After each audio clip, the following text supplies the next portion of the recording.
Hi, my name's Phil Withington. I'm a professor of history at the University of Sheffield. Hi, I'm Jess. I am an artist who lives in Sheffield, and I've been working with Professor Phil Withington to create this piece that is based on the psychoactive revolution. And what the research is about essentially is how the European diet of psychoactive substances transformed between the 1500 and 1800. And what we see is a proliferation and diversification in the kinds of distilled and fermented alcohols available for Europeans to drink.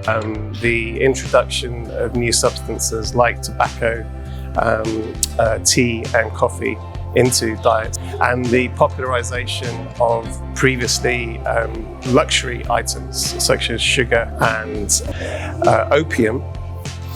So these pieces, the idea when you walk through is that they'll be sort of a little bit like beer goggles. The feeling is that you should be slightly put off, you can't quite focus on one thing, but then you can also see all the details, so you can see micro and macro, and hopefully that will give the viewer a really unique experience. I looked a lot at drawings, botanical drawings from the 16th, 17th century, and was really interested in how we could make a contemporary response to them. So I was interested not only in having something that felt modern and felt of its time in the gallery, but also something that responded to the idea of intoxicants.